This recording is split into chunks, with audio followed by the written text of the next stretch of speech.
So, as I've mentioned before, my store is going through, I should say, not over, but going through a remodeling, a reconstruction.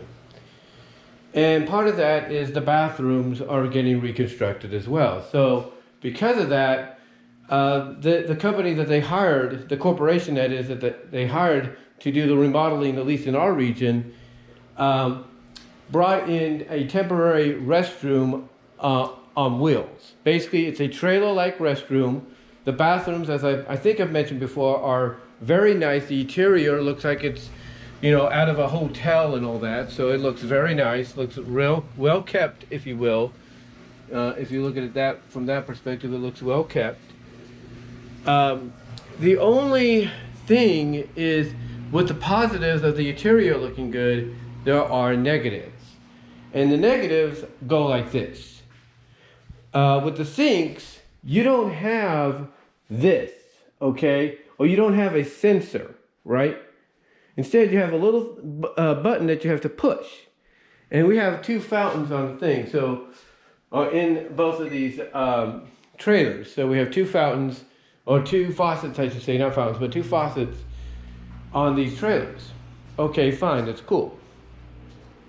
So, like I said, I pushed basically you got to push those two things to get the water to turn on, and the water doesn't even stay on for that long.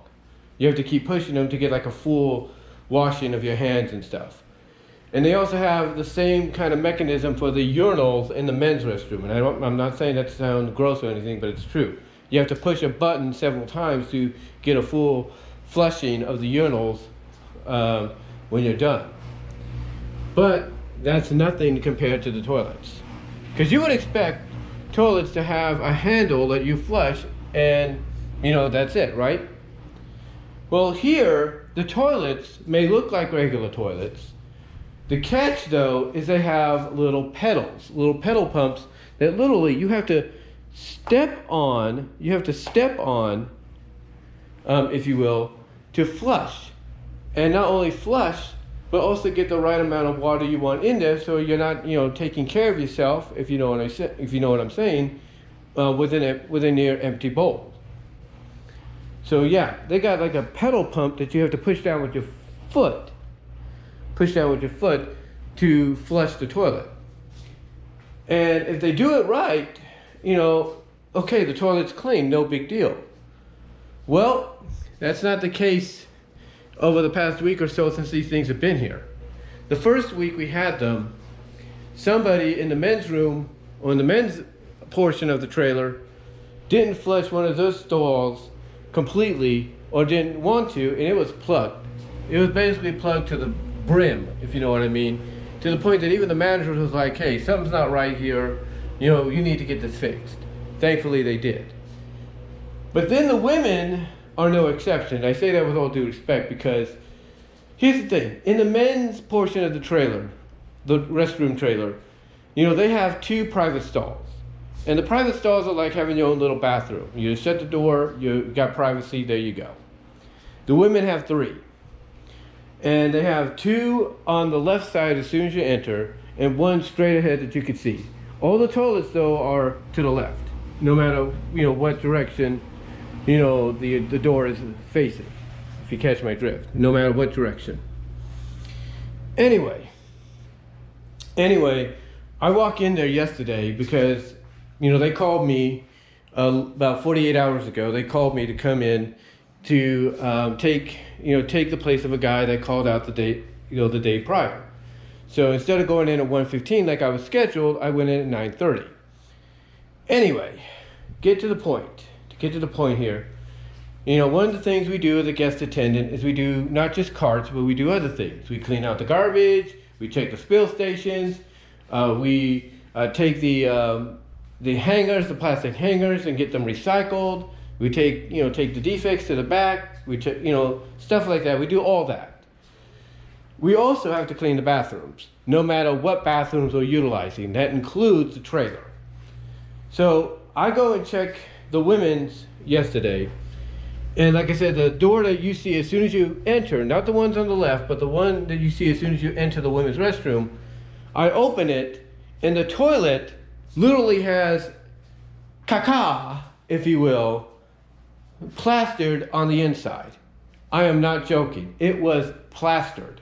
And I'm not talking, and forgive me, I'm not trying to sound gross or anything. Forgive me for that. But I'm not saying plastered as, oh God, it's been destroyed. No, I'm talking plastered as if it was made of the kind of plaster you use to stick to a wall. That's how bad it was. And I had to use not one but two plungers to clean it. That's how bad. And on top of that, apparently somebody didn't turn the air conditioning back on for the women's portion of the restroom trailer. So when I was on my last break before I went back in to do cashiering, because the afternoon guy, the closing guy, came in for guest attendant. While I was on my last break, I saw them fixing that, turning it back on. And then what was really interesting about that guy, folks, is the moment I started cashiering, about, I would say 15 minutes in, customers, and even I and a few associates started to smell something. We started to smell S-H-I-T. And I chalked it up to the fact that as soon as they turned the air conditioning back on, any bit of that smell that was stuck in there, and which, by the way, when I was doing the guest attendant portion, or doing my portion of guest attending for that day yesterday, I was opening up the vents in the bathrooms, both the men's and the women's, the vents that have like little fans smaller than this, but it's like they, kind of help get the smell out and everything into the air.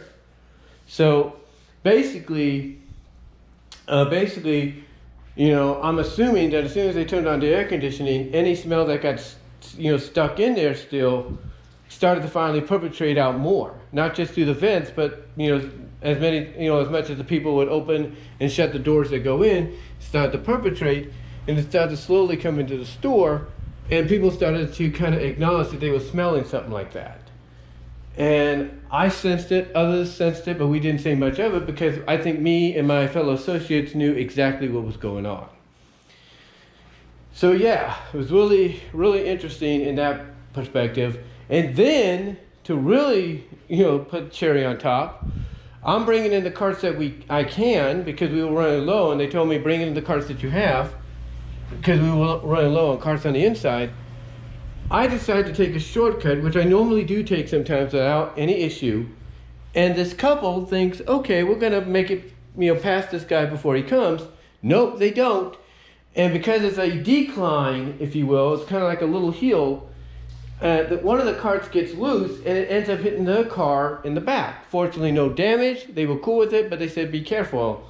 And thank God I was today. Thank God I was today. But yeah, it was one of those days yesterday. It was like, I just never want to go through something like that again. The only positive is that when I got out, I ended up finding $1 on the ground. So I wasn't, so it wasn't too bad for me because I was able to use that $1 to help pay for my bus fare today without using my daily pay. But I just wanted to come on here, guys, do a quick little vlog over the past 48 hours, let you know what's been going on. And until next time, talk to you later.